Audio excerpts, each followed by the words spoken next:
أعوذ بالله من الشيطان الرجيم.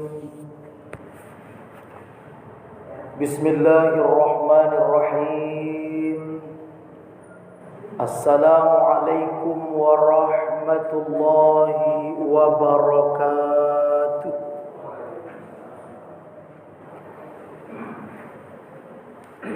الحمد لله والشكر لله والصلاة والسلام على رسول الله. أشهد أن لا إله إلا الله وحده لا شريك له، وأشهد أن محمدا عبده ورسوله لا نبي بعده. اللهم صل وسلم على سيدنا محمد طب القلوب ودوائها وعافية الأبدان وشفائها ونور الأبصار وضيائها وعلى آله وصحبه وبارك وسلم. سبحانك لا علم لنا إلا ما علمتنا إنك أنت العليم الحكيم. سبحان الله والحمد لله ولا إله إلا الله والله أكبر ولا حول ولا قوة إلا بالله العلي العظيم. اللهم أخرجنا من ظلمات الوهم وأكرمنا بنور الفهم وافتح علينا بمعرفاتك وسهل لنا أبواب بفضلك برحمتك يا أرحم الراحمين. قال الله تعالى في القرآن الكريم: أعوذ بالله من الشيطان الرجيم. بسم الله الرحمن الرحيم. اتل ما أوحي إليك من الكتاب وأقم الصلاة إن الصلاة تنهى عن الفحشاء والمنكر ولذكر الله أكبر والله يعلم ما تصنعون.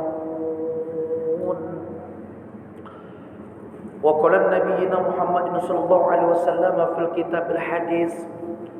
Bersabda Rasulullah sallallahu alaihi wasallam dalam salah satu hadis melalui Abu Hurairah radhiyallahu anhu, Rasulullah sallallahu alaihi wasallam bersabda, Inna awala ma yuhasabu bihi al-'abdu yawmal qiyamah min amalihi salatu fa in saluhat qad aflaha wa anjah wa in fasadat faqad khaba wa khasara. Sesungguhnya yang pertama kali dari seseorang itu ketika nanti sampai masa kita berkumpul pada hari kiamat, maka amal yang paling pertama dihisab itu adalah solatnya. Andai kata solatnya itu baik, maka telah beruntunglah dan sukseslah dia. Dan jika seandainya solatnya itu rusak, maka merugilah dia. Begitu dalam hadis riwayat Tirmizi. Shadaqallahul azim wa sadaqan nabiyul karim. Bapak Ibu hadirin wal hadirat yang dirahmati Allah Subhanahu wa taala. Ba'dal maghrib ini kita bersyukur kepada Allah masih dipertemukan dalam majlis ta'lim di Masjid Al-Manar bersama Badan Kemakmuran Masjid Al-Manar dan panitia pengajian kita yang dapat berkumpul bersama dalam pengajian 1 bulan 2 kali tepat pada ba'dal maghrib pada malam Senin, dengan harapan kita mendapatkan ridha Allah Subhanahu wa taala, kemudian hendaknya begitu bertambah hari, memang secara otomatis bertambahlah hitungan umur. Tapi hendaknya bertambahnya umur ini, bagusnya bertambah pula lah ilmu kita. Bila ilmu bertambah, diharapkan bertambahlah amal. Bila amal ini bertambah, kita bermohon akan mendatangkan ridha Allah. Kalau Allah telah ridha, maka surga Allah akan menanti. Namun sebaliknya, bila bertambah hari tidak membuat kita bertambah ilmu, maka tidaklah akan bertambah amal. Bila amal tak bertambah, kemungkinan akan bertambah dosa. Bila dosa bertambah, maka tentulah akan murka Allah. Kalau Allah telah murka, maka neraka pasti menantinya. Dari itu, bersyukurlah kepada Allah atas nikmat yang masih diberikan ini. Detik ini kita merupakan manusia-manusia yang diizinkan Allah untuk diberikan nikmat berupa nikmat kehidupan. Tetapi hidup bukan hanya sekedar hidup, karena hewan-hewan pun hidup, orang kafir pun hidup. Tetapi hidupnya tentulah bukan hidup untuk mengabdi kepada Allah Subhanahu wa taala, tapi hidup sekadar hidup. Ternyata kera di rimba pun hidup. Bila bekerja sekadar bekerja tanpa beribadah, ternyata kerbau di sawah pun bekerja. Maka kita hendaklah di samping kesibukan dunia ini yang sesaat, kita sisihkanlah waktu untuk mempersiapkan diri. Di samping ada hari yang kita lewati dan ada perjalanan yang akan terhenti. Inilah yang bernama dunia. Mudah-mudahan pesan-pesan mukaddimah kita ini mengantarkan kita pandai bersyukur, sekaligus syukur yang paling istimewa adalah ketika Allah Subhanahu wa taala masih memberikan kita nikmat yang bernama iman dan Islam. Inilah yang sangat perlu diagungkan, karena ini pula lah modal utama kita dalam melewati hari-hari bernama dunia hingga sampai akhirat nanti. Sesuai dengan doa Bapak Ibu ketika imam berdoa, lalu kita mengaminkan, Allahumma ahyina bil iman, ya Allah hidupkan kami dalam iman. Wa amitna bil iman, matikan kami dalam iman. Wa akhrijna minad dunya ma'al iman, keluarkan kami dari dunia ini dengan iman. Wa adkhilnal jannata ma'al iman, masuk surga pun dengan iman. Mudah-mudahan kita termasuk orang yang bersyukur atas nikmat iman dan Islam itu. Amin ya rabbal alamin. Irinkan salawat serta salam tentu kepada Rasulullah sallallahu alaihi wasallam dengan banyak mengucapkan Allahumma shalli ala sayyidina Muhammad wa ala ali sayyidina Muhammad. Sembari kita berdoa sebagaimana yang terdapat dalam kitab Azharul Basit, Allahumma akhrijna min zulumatil wahmina wa akrimna binurul fahmina. InsyaAllah mudah-mudahan kita berdoa kepada Allah dengan doa Allahumma ja'alna min khiyari ummatihi wa min ahli syafaatihi birahmatika ya arhamar rahimin. Amin ya rabbal alamin. Ibu bapa hadirin wal hadirat yang dirahmati Allah, mari kembali kita melanjutkan kajian kita dengan kajian sekali hadap langsung selesai, Pak. Karena kita tidak berkitab, memegang kitab satu-satu. Kemudian pertemuan kita ini pertemuan terbatas. Apalagi ini isadah jam 7.38. Nah, maka kita tak panjang mukaddimah lagi. Kita langsung kajian. Mudah-mudahan kajian yang singkat-singkat ini Pak dapat diambil yang paling tepat. Singkat, tepat, dapat bermanfaat. Jadi tidak ngalor ngidul ke mana-mana kajinya. Jadi kaji kita ini bahas-bahasan hukum saja. Supaya apa? Supaya mudah diingat dan mudah dipahami dengan waktu terbatas itu. Yang pertama, orang yang mendapat takbiratul ihram itu adalah orang yang tidak mendapat masbuk dan tidak mendapat muafi. Kalau dapat dia takbir bersama imam, maka orang itu tidak kategori ketinggalan. Ketinggalan itu dua perkara. Ada masbuk, ada mu'api dalam ilmu fikih. Kalau ditanya orang kita, apalah mu'api itu? Apa pula masbuk? Masbuk itu orang yang ketinggalan, tinggal rakaatnya. Atau kata lain, sempat imam terruku, Sami Allahu liman hamidah, kita baru datang, maka itu kita dapat dikategorikan kategori masbuk. Tapi ada juga namanya mu'api. Orang yang mu'api ini ketinggalan juga, tetapi dia tidak ketinggalan rakaat. Umpama pas kita datang imam itu sedang baca Fatihah, Bismillahirrahmanirrahim, Alhamdulillahirabbil alamin, Arrahmanirrahim. Kita baru datang, usolli aja macam biasa, Allahu Akbar. Kalau nak didengar Fatihah itu dengar, kalau nak baca iftitah masih sempat baca iftitah. Atau kita datang pas dia baca ayat, Bismillahirrahmanirrahim, bacanya ayat wa inna a'tainakal kautsar, rakaat pertama.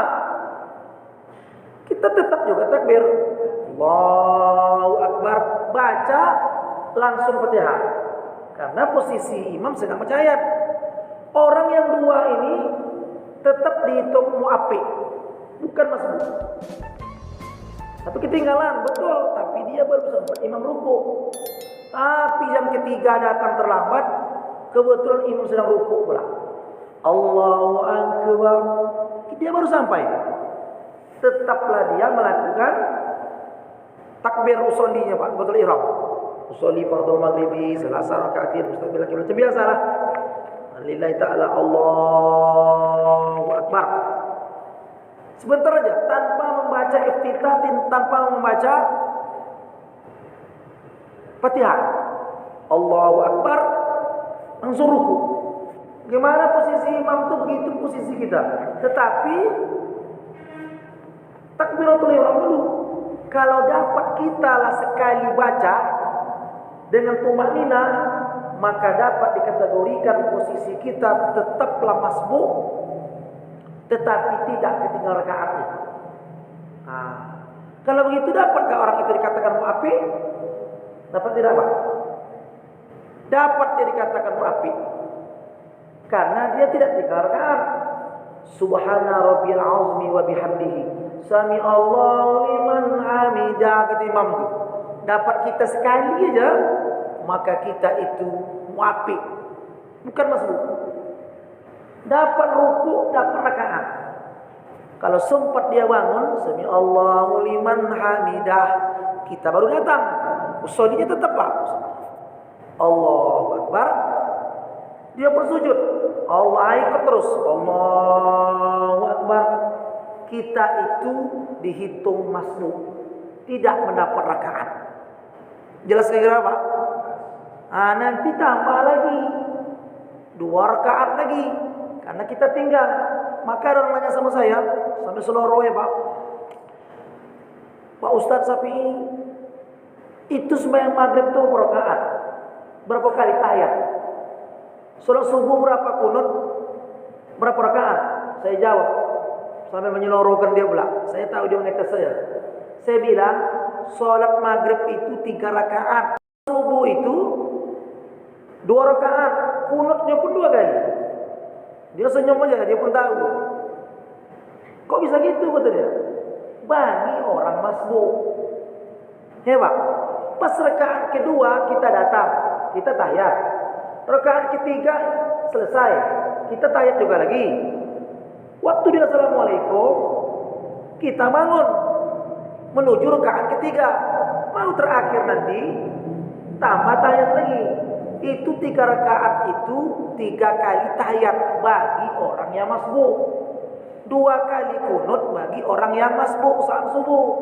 Pas kita datang pula imam sudah bangun, Allahu Akbar, kita baru datang. Usolli pada 9 rakaat mustaqbil qiblatin imam itu Bismillahirrahmanirrahim, Alhamdulillahirabbil alamin sampai selesai. Kita baru datang. Dia rakaat kedua, kita rakaat pertama. Pas imam teruku, Sami Allahu liman hamidah tidak, dia bacalah kunut. Maka kita pun ikut bersama imam kunut. Nanti selesai imam tu assalamualaikum, kita pun bangun menambah satu lagi. Maka kita pun akan kunut lagi pula rakaat kedua. Itu dikatakan 3 kali tahiyat, 3 rakaat untuk solat maghrib bagi orang masbuk, 2 kali kunut, 2 rakaat solat subuh bagi orang yang melakukan masbuk subuh. Karena siapa yang bilang kaji seperti itu? Bukan kata kita itu. Yang kata itu Rasulullah SAW mengajarkan pelaksanaan orang yang masbuk itu. Maka Rasul katakan dalam beberapa kitab hadis pun Pak, kita fikih pun kita akan temukan jawaban apabila seorang makmum datang ke masjid menjumpai orang saat sholat, lalu dalam keadaan imam itu posisinya dia perhatikan, posisi apa imam itu, posisi itulah kita ikut dengan syarat kita niat dulu. Jangan terburu-buru. Rasulullah katakan, ini bisa kita lihat di kitab Tuhfatul Ahwazi jilid 3 halaman 92, iza ata ahadukum shalah wal imamu ala halin falyasna' kama yasna'ul imam.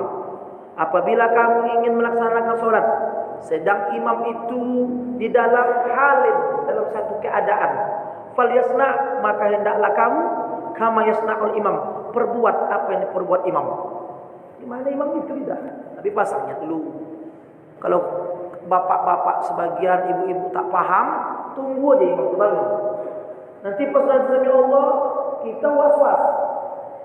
Sujud dia Allahu Akbar.